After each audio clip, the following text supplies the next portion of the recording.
Hey Flosstube, this is Brian. Welcome back. This is my 19th Flosstube video, and it will be an update of my July stitching, along with a little bit of a talk about my plans for August. But first of all, I want to welcome everybody back. If you're returning, thanks for coming back. If you're new to my channel, welcome. I hope that you enjoy my videos. Also, I want to thank everybody for all of their comments, for all of their likes. Thank you for subscribing. It really means a lot to me. First of all, I want to respond to some of the comments that I received on my channel since my last video. So let's get started. Sandra Stitches asked me if on Let Freedom Ring, if I am saving the specialty stitches to last. And yeah, that's what I do. The way I kind of work is I do all the cross stitching, and then I go back and I do back stitching and specialty stitches, probably specialty stitches first, and then back stitching, and then I'll put in any beads or anything like that. Lori Ciclone asked me, is Let Freedom Ring all full cross? Is there a lot of back stitch? And yes, for the most part, Let Freedom Ring is full cross. It's mostly full cross stitches. I found a couple of partial stitches that are charted. Also, there are places where there are quarter stitches not charted, but I'm putting them in because I think it looks better.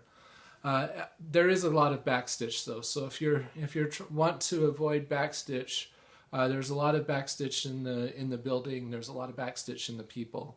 And in the acorn and oak leaf border in the bottom has a lot of back stitching as well. I don't know, though, that's kind of the part that I've been working on, so I don't know exactly about the rest, but there is quite a bit of back stitch. Vaughan said she didn't know how I keep going with Autumn Magic, which is my full cover Heaven and Earth design, and quite frankly, right now, the only thing that's keeping me going on Autumn Magic is the fact that I don't want to admit that it's beaten me. So, yeah. So, I don't know. I'll be talking about Autumn Magic a little bit later. Karen Davis Macon asked me if English Garden Sampler, if I'm stitching that 1/2. No, I am stitching that 2/2. And that's one of the things, last time I talked about how I don't know that I like Sullivan's, which is what I'm using as much as DMC, and that's one of the reasons why I don't like it. I didn't mention it, but I don't think I get as good coverage with Sullivan's. So if you look at English Garden Sampler that I'm stitching, there are a lot of places where you can actually see X's, especially with the darker colors. And at first it kind of bothered me, and I came really close to deciding I wanted to restart with DMC. But then I got thinking and I thought, well, it's a sampler, it's not full coverage, and I kind of think that the way it looks kind of goes along with the character of the piece. I think that it also doesn't help that I'm stitching it on 25 count. I should have probably used 3 strands instead of 2, but I'm not going to restart it. I'm actually really happy with how it looks. It doesn't really bother me that much. So anyway, Joan Clark said that she was surprised to see that I do diagonal stitching on even my small pieces, and that's just because I used to stitch one color at a time. And I got to the point where that wasn't working for me. And since I learned how to park and started doing diagonal stitching, my stitching I've really come to enjoy stitching a lot more than I used to. And it also, I also think that it helps me stitch faster. So that's why I use it everywhere I can, or I should say everywhere it makes sense to. There are some times when there's just where it just doesn't make sense to use, but anytime I can do it, I will. Zoe Robinson asked me, so I shared my spreadsheets in my last video. She asked me what the numbers mean. So along the top I have like columns that say 1 day, 10 days, 25 days, 50 days, and 100 days. And you can actually change the numbers. Those numbers are rolling averages. So a 10-day rolling average is the average of the number of stitches that you've put in the last 10 days. 100 days would be the last 100 days. And those numbers, I use those rolling averages to kind of for my predictions as well.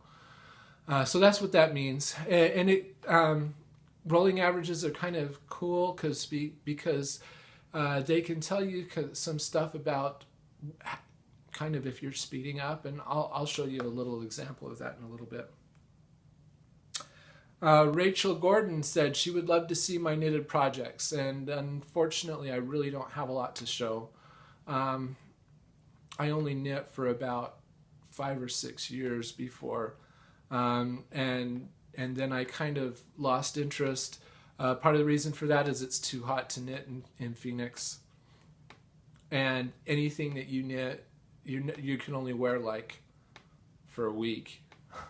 So it just doesn't seem really worthwhile. I also don't have patience for knitting, which might sound strange, but when you're knitting a great big huge sweater and it says knit till you've got 21 inches and you're measuring 15 inches and you do 6 rounds and think, well, at least I'll have another inch, and you measure it and it still measures 15 inches. It's just, I just don't have the patience for it.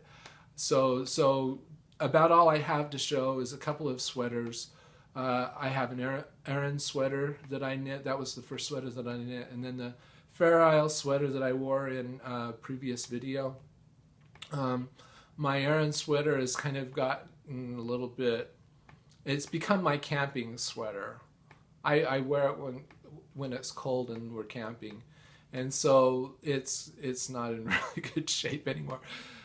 Anyway, so, and then I have a bunch of socks, and I just don't have a lot to show. So, Sherry loves stitching. How do you keep track of what thread number you're using when you're parking? So Sherry, you can look for a couple of tutorials on parking that kind of explain this, but just in general, you always park your thread where you're going to make your next stitch with that color. And so what that does is when I get to a stitch that I need to make, if there is a thread parked there, then I know that I have that color's all ready to go and I can stitch that symbol.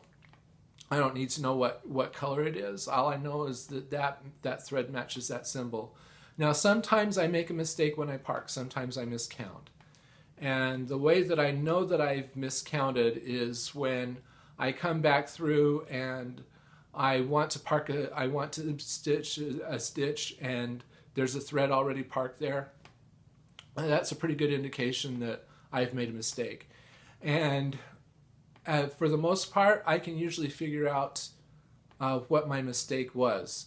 And if I can figure out where that thread should really be parked, I'll park it where it needs to really be. Sometimes I can't figure that out, and if I can't figure out what color that was, then I'll just end it off.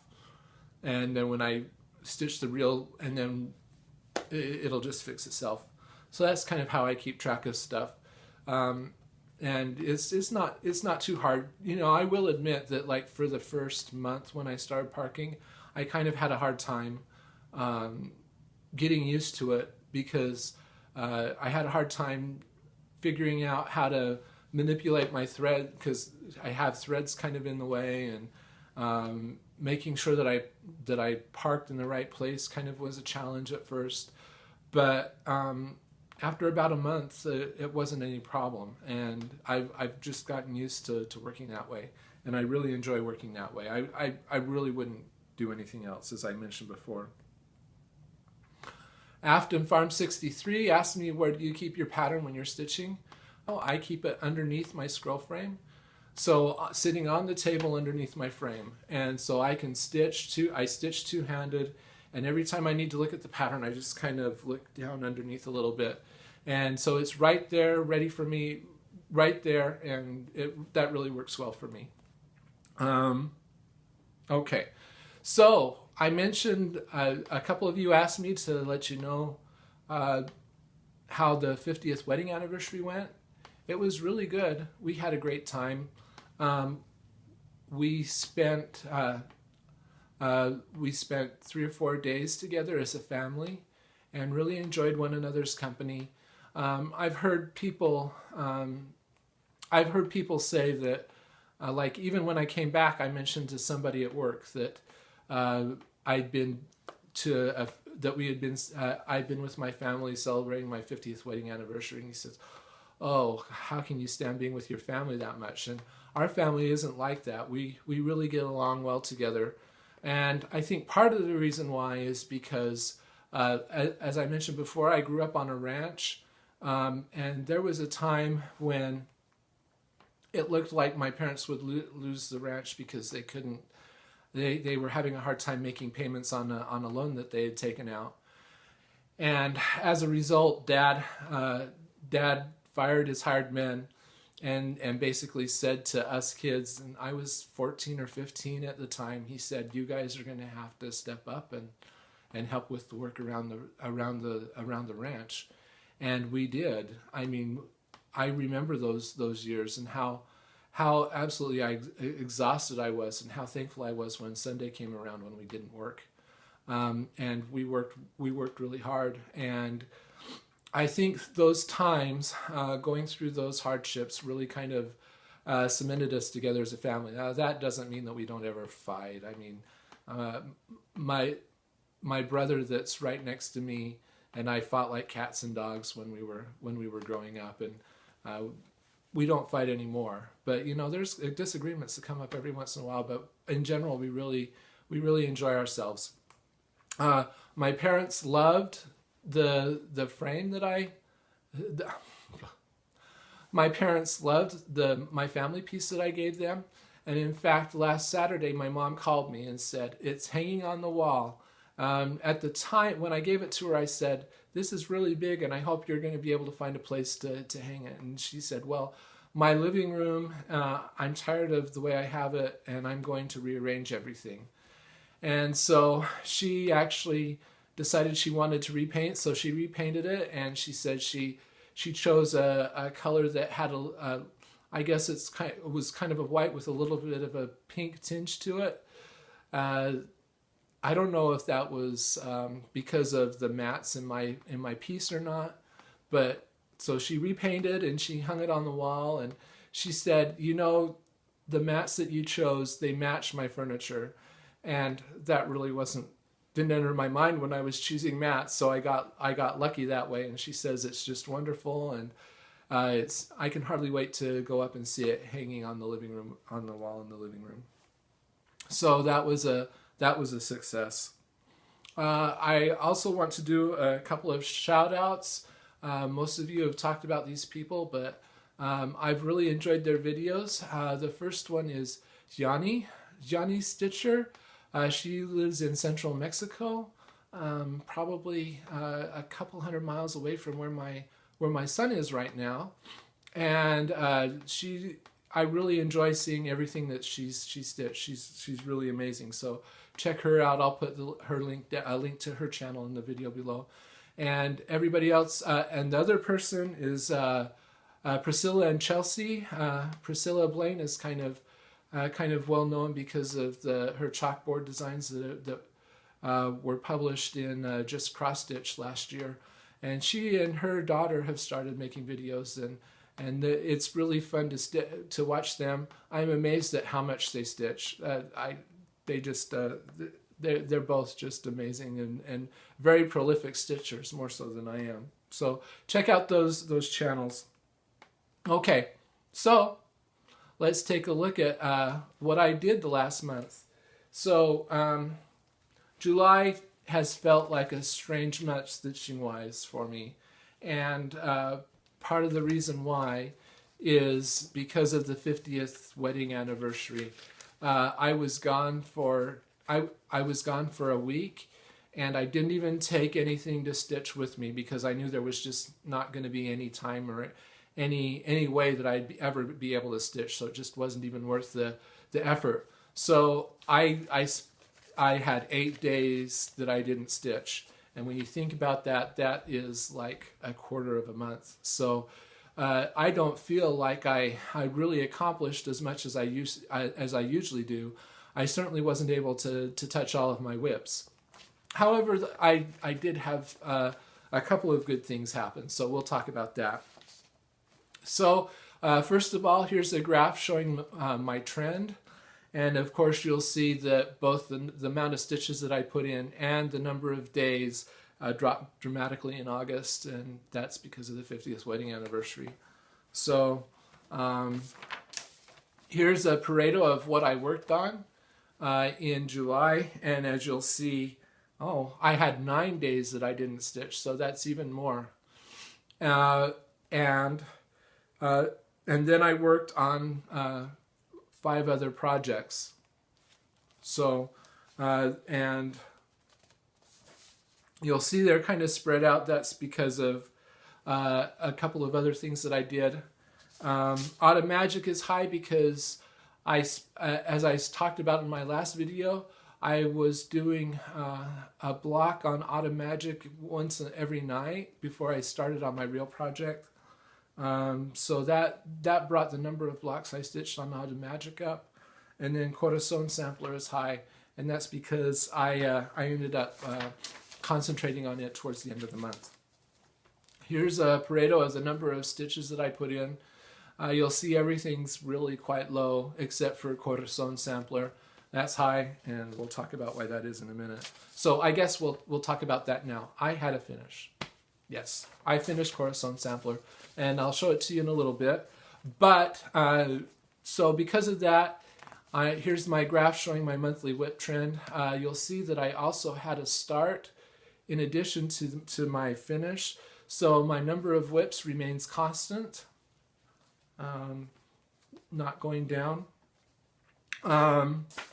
And here's my graph showing my number of finishes. So I'm up to 4 finishes for the month.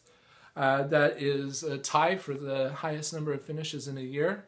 So things are going swimmingly, going quite well. I think that all the stitching that I did last year has kind of set me up for having a lot of finishes this year. Okay, so there's my monthly summary. So let's talk about what I stitched. Okay, when I made my last video, I was working on my duck. I was working on, sorry for the glare, Pintail. And after my video, I continued to work on it. Of course, this is a series of 4 ducks that appeared in the For the Love of Cross Stitch, November 1994. They are an adaptation of a couple of some still lifes that were painted by Judy Gibson. The needlework adaptation was done by Donna, Vermillion, Giampa, and this appeared in the For the Love of Cross Stitch, November 1994, and then the other 2 are in January 1994. One of the reasons I'm not stitching this necessarily because I'm a duck fan. I really like the colors in these pieces, especially the next 2 that I haven't stitched. They're my favorites, and they're a little bit more masculine. So so that's part of the reason why I did it. So I'll insert a picture of what this looked like the last time you saw it. I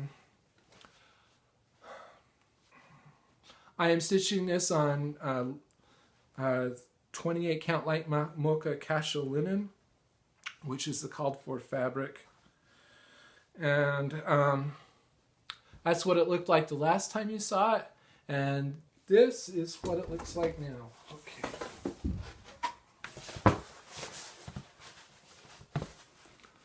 So you'll see I've done quite a bit of the duck's body.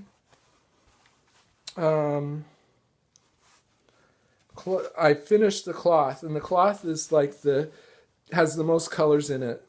So all I have left to do is really right here, the duck's neck's going to come up here, and I'm going to see the head like right about here. So all I have left to do is the rest of the duck and the rest of the shelf, and I think that the edge of the piece is actually right here. So I am really close. I think the next time I work on this, I'm gonna be able to finish it. Really like how this is turning out. It's not my favorite of the 4 ducks. This is my least favorite. I don't like the colors in this one as much as I do the others. So it's I've enjoyed working on it, but it hasn't necessarily been my favorite. And then, as I mentioned, I had a new start. I kind of got a case of startitis, and I decided to start up something else. And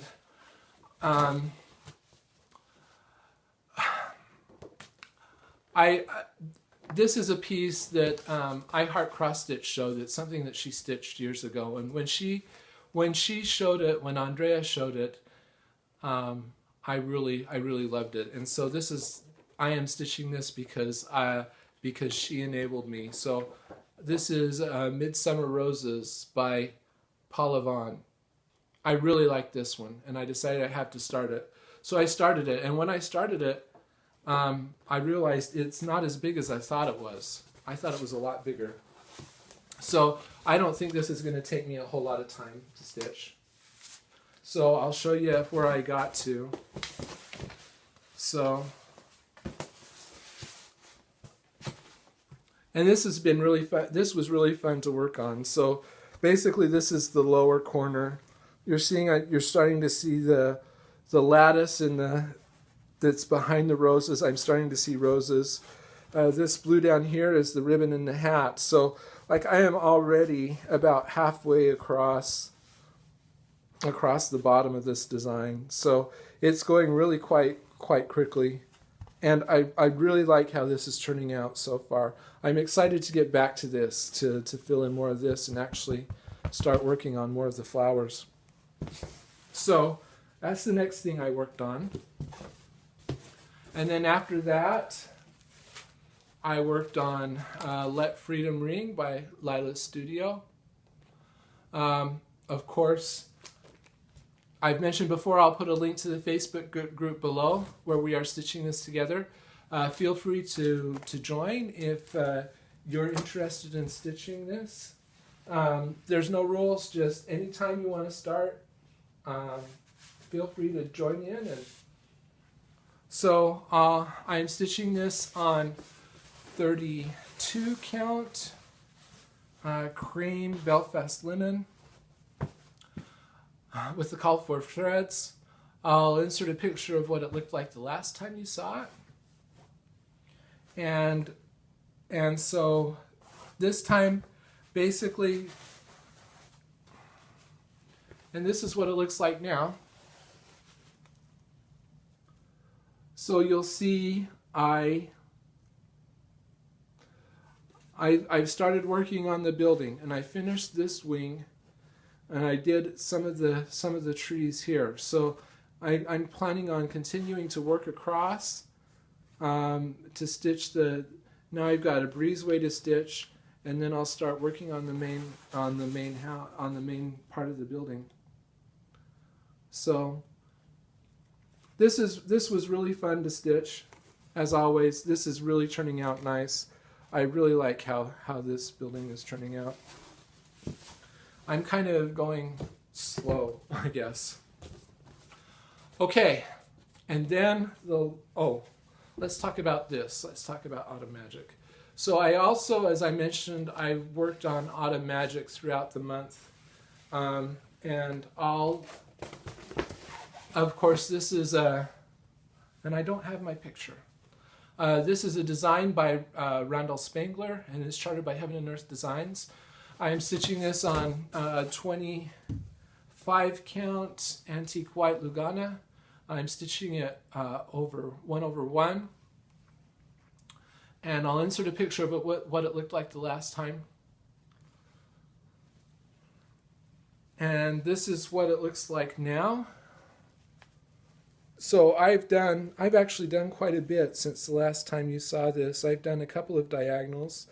Working one block a night kind of was working for me. I felt like I was able to accomplish quite a bit. However, I hit this block right here, and this block looks like it's going to be kind of confetti heavy, and I've kind of lost steam. I don't know. So I've kind of lost interest in it. I'm not gonna give up on it yet, but I think I'm going to kind of let it rest a little while. I've done that before. I did that when I started it. I worked on it for a while, and then I let it sit for 8 or 9 months, and doing that was really good, because it helped me. When I came back to it, I started enjoying it again. I think I'm going to do that again. I'm kind of considering, I have a couple of other full coverage pieces that I'd like to do that aren't as big as that one. I'm kind of considering starting something like that. Okay, so anyway, the final thing is Corazon Sampler that I worked on.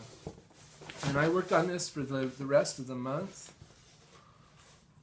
And of course, this is a design by CloRaMi Designs. I am stitching it on 36 count antique white Edinburgh linen. I am stitching it using DMC. I've stitched it using DMC 815, and I have finished it. So I decided that I was just going to stitch until this was finished. And I actually finished this on the 1st of August. So, but I'm counting it as a July finish because most of the work was done in July. So I basically finished this whole bottom section with those big letters. And when I took this out of the scroll frame after it was all done, I was just like, oh, this is so awesome. This has been a really fun project to work on. I've really enjoyed working on it. It's gone relatively quickly, and there's enough variety in all the letters that it's just been really fun. So I'm really happy to have finished it. I'll give you a little bit of a closer look, just so that you can see. Wow.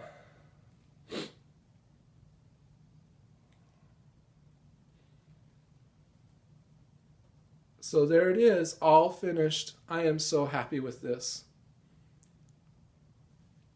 Yeah. So I looked back at my records just for a little overview. I started that on June 13th, 2016. And finished it on August 1st, 2017. So that kind of surprised me. I didn't realize that that's like 14 months. I didn't realize that I had stitched on it, that it hasn't felt like it's been a year working on this. Also, I actually stitching on it, I stitched on it for 58 days, which means that if I had worked on it exclusively, I would have finished it in just under 2 months. And like I say, I just really love it. And I've got a couple of graphs that I want to show you, just to kind of give you a feel for how things go. So this is a trend that shows, it's a calculation of the pace that I was stitching at.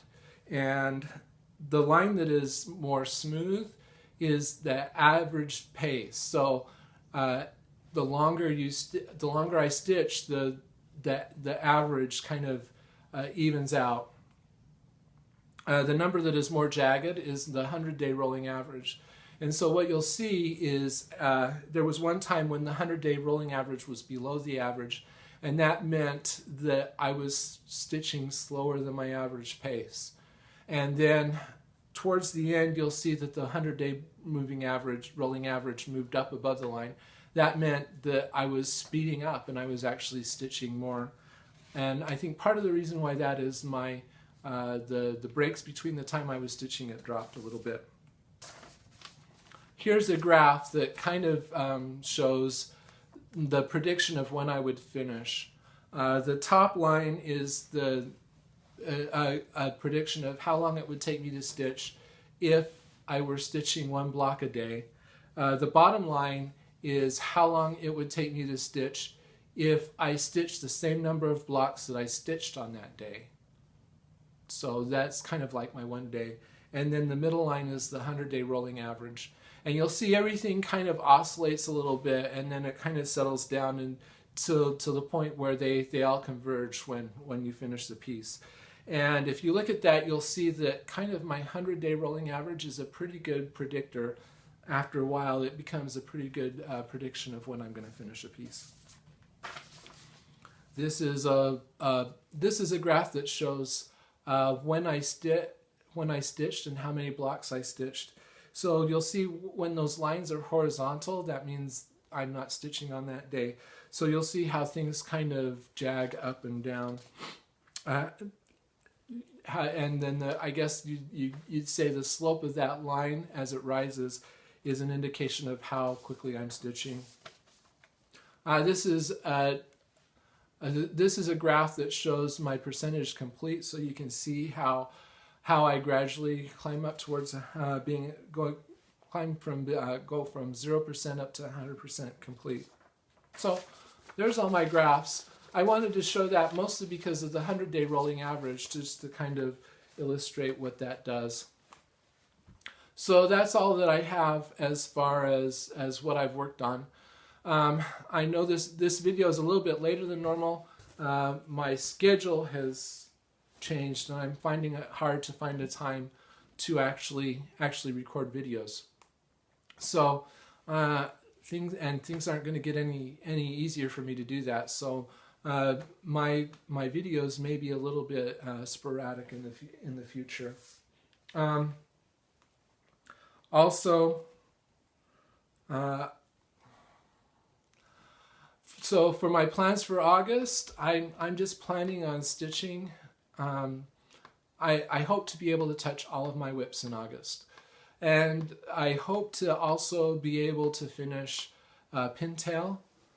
Depending on how things work out, I may have another start. I haven't decided. It kind of depends on how things go and how I'm feeling. So anyway, once again, I want to thank everybody for spending time with me. I hope that that you're enjoying your summer. It kind of feels like summer's at an end for us because my daughter has started school already. So we're kind of heading into fall down here, which is not necessarily a bad thing. We look forwards to the fall when the heat breaks and we can actually enjoy living in the Phoenix area again. So anyway, I hope that you have a great month, and as always, feel free, if you haven't, to subscribe to my channel. If you want to follow my daily progress, you can follow me on Instagram. I'll put the link to my Instagram account below. And I'll finish up with my slideshow showing you the progress that I had in the month. Once again, thanks for watching, and we'll talk to you later. Goodbye.